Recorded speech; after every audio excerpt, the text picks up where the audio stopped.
আমার সালাম এবং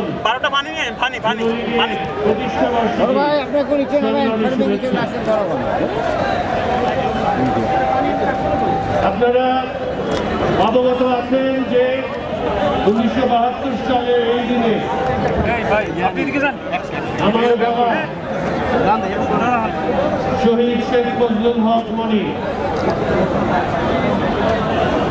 যিনি একাধারে একজন ছাত্রনেতা, পরবর্তীতে যুবনেতা, মুক্তিযুদ্ধের সংগঠন, একজন সাংবাদিক এবং রাজনৈতিক বিশেষজ্ঞ এবং রাজনীতিবিদ। উনি 72 সালে যুদ্ধ বাংলাদেশে যখন যুব সমাজ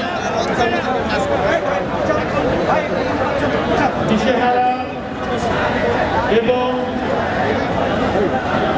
বিশৃঙ্খলা সারা দেশে অস্ত্র, যুদ্ধ পরবর্তী অস্ত্র বিভিন্ন জায়গায় ছড়িয়ে ছিটিয়ে এবং যুদ্ধ পরবর্তীতে যেটা হয় মানসিক একটা চাপের মধ্য দিয়ে যুব সমাজ যখন একটা নেতিবাচক সময় পাড়ি দিচ্ছিল, তখন বঙ্গবন্ধু নির্দেশে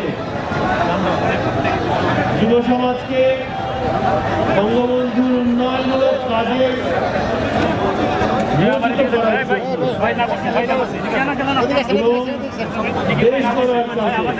নিয়োগ করার জন্য এই সংগঠন সৃষ্টি হয়েছিল।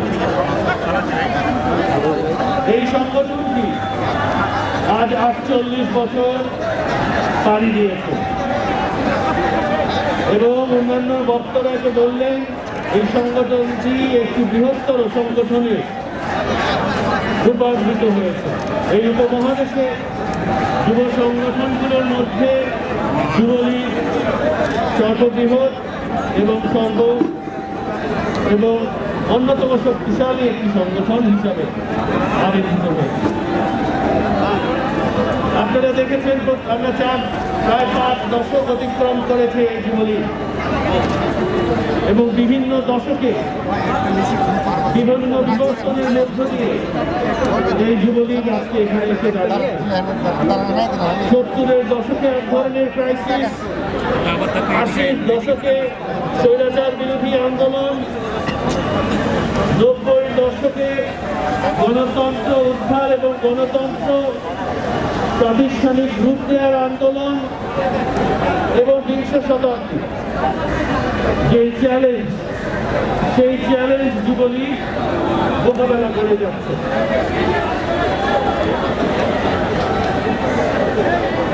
প্রায় প্রশ্নের সম্মুখীন হয় যে যুবলীগ কি হারানো ঐতিহ্য ফিরে পাবে কিনা বা ফিরে আসবে কিনা। জননেত্রী শেখ হাসিনা, বঙ্গবন্ধু কন্যা শেখ হাসিনা, আমাদের মাননীয় প্রধানমন্ত্রী শেখ হাসিনা আমাদেরকে গত বছরের কাউন্সিলে দায়িত্বভার দিয়েছে। একটা বিশেষ প্রেক্ষাপটে দায়িত্ব দেওয়া হলেও আমি মনে করি যে বিভিন্ন বিবর্তনের মাধ্যমে যে যুবলীগ আজকে এখানে এসে দাঁড়িয়েছে, আমাদের দায়িত্ব নেওয়াটাও সেই বিবর্তনেরই অংশ। আমি এটা বলবো যে দশকে এক ধরনের চ্যালেঞ্জ ছিল, সেটা আমি একটু আগে বলেছি। আমাদের এখনকার চ্যালেঞ্জ, আমাদের মেইন মূল উদ্দেশ্য বা মূল গোল হচ্ছে বঙ্গবন্ধু কন্যা, যে আমাদের এই দেশটাকে এই স্বাধীনতার যুদ্ধের 50 বছর পরে যে দেশটাকে একটা বুদ্ধময় দেশে রূপান্তরিত করতে যাচ্ছে, সেইখানে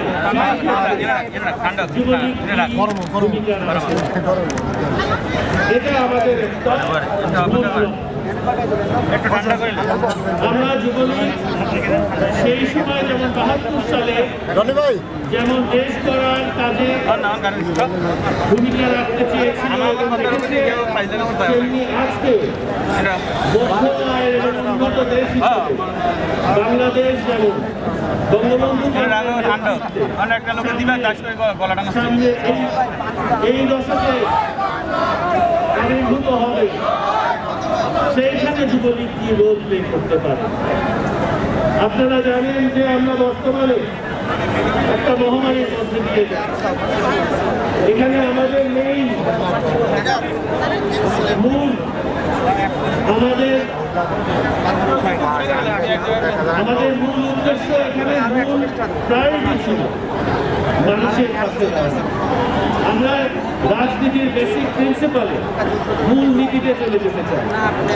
একটা হচ্ছে সেবা করা, আর একটা হচ্ছে প্রতিবাদ করা। যেখানেই অন্যায়, যেখানে অত্যাচার, যেখানে নির্যাতন, সেখানেই যুবলীগ প্রান্তিক জনগোষ্ঠী একটি সংগঠন। যুবলীগ মেহনতি মানুষের সংগঠন।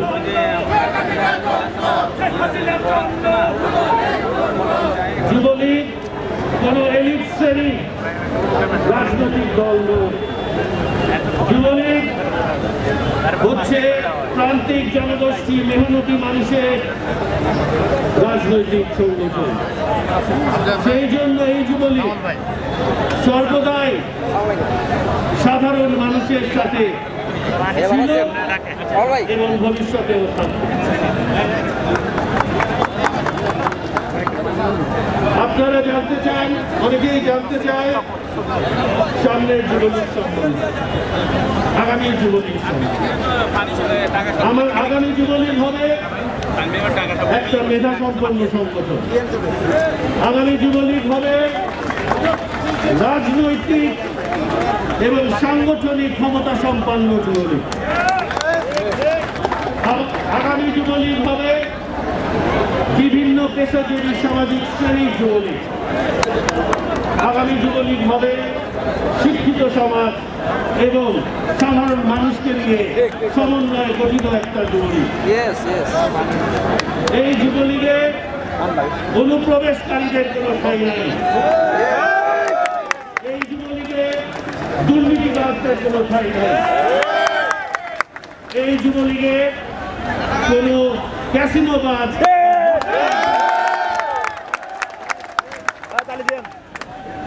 এই যুবলীগ সাধারণ মানুষকে নিয়ে সাধারণ মানুষের মঙ্গলে সাধন করা এবং বঙ্গবন্ধুর কন্যার হাতকে শক্তিশালী করার জন্যই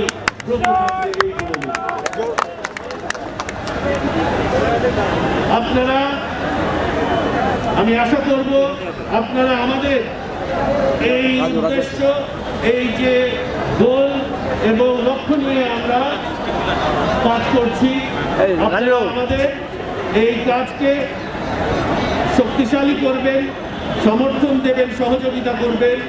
আমরা ইনশাআল্লাহ সামনের দিনগুলোতে বঙ্গবন্ধু কন্যা এবং বঙ্গবন্ধুর স্বপ্ন বাস্তবায়নে আমরা অতীতের মতো সর্বদাই বলিষ্ঠ এবং শক্তিশালী ভূমিকা রাখব।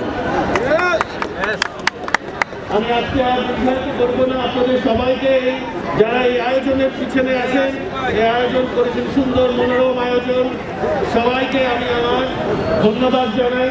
এই রোদের মধ্যে যারা আপনারা অপেক্ষা করছেন, বসে আছেন, সবাইকে আমি ধন্যবাদ জানাই।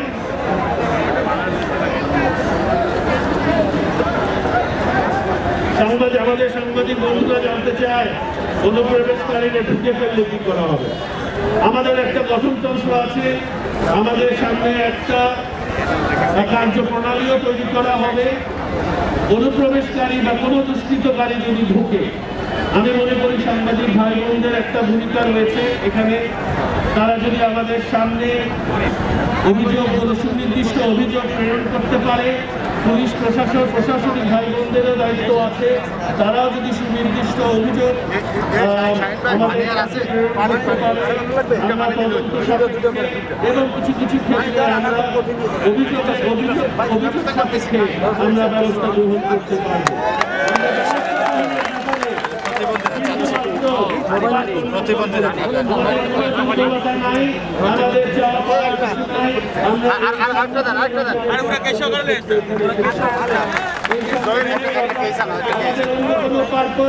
ব্যক্তিগত লোভ লালসা বা নেতা হতে এখানে আসছি যুবলীগকে সার্ভ করার জন্য, যুবলীগের প্রতি এবং জননেত্রীকে প্রতি আত্মনিয়োগ করার জন্যই আমাদের লক্ষ্য।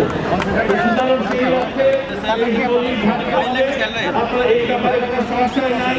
যদি খারাপ মানুষ উঠেও পড়ে সেই ব্যাপারে ব্যবস্থা নেওয়া যায়,